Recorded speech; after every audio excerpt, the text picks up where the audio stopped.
దివిసీమ తుఫాన్ వచ్చి అందరి ఆశలను తుడిచిపెట్టేసినట్టు గత ప్రభుత్వం రాష్ట్రం మరియు అమరావతి భవిష్యత్తుని తుడిచిపెట్టేసింది.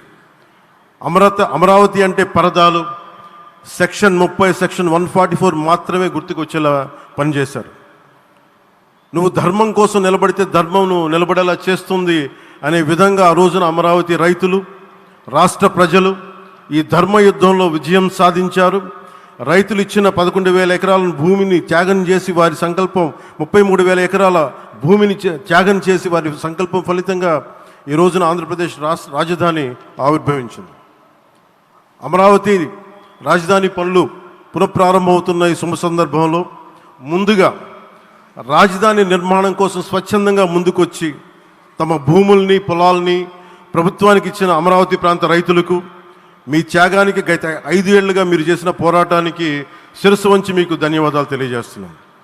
గత 5 ఏళ్లుగా రాజధాని నిర్మాణం నిలిచిపోయి రాజధాని తరలిపోతుందనే సమయంలో రోడ్ల మీదకు వచ్చి 5 కోట్ల ప్రజల తరపున రైతులు, మహిళలు, విద్యార్థులు చేసిన పోరాటం, మీరు పడిన అవమానాలు, మీపై పడిన గాయాలు ప్రతి ఒక్కటి మా మనసులో ఉంది.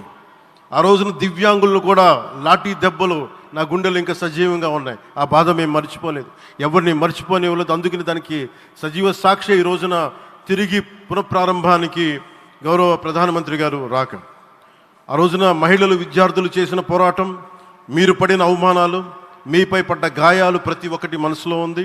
మీ త్యాగాన్ని మేము మర్చిపోం. మీరు చేసిన త్యాగానికి జవాబుదారీగా ఉంటాం.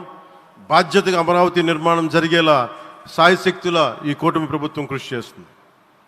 అమరావతి రైతుల త్యాగాలను హృదయపూర్వకంగా స్మరించుకుంటూ వారి ప్రతినిధులుగా ఇక్కడకు విచ్చేసిన రైతులకి నా ప్రత్యేక నమస్కారం.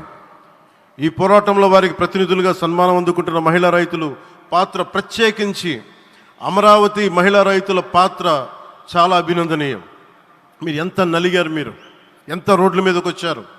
మగవాళ్ళు ఆపేస్తే ఆడపడుచులు బయటకు వచ్చి తిరిగి పౌరుషం చూపించారు, ఆంధ్ర పౌరుషాన్ని చూపించారు. మీరికి నా ప్రత్యేక అభినందన.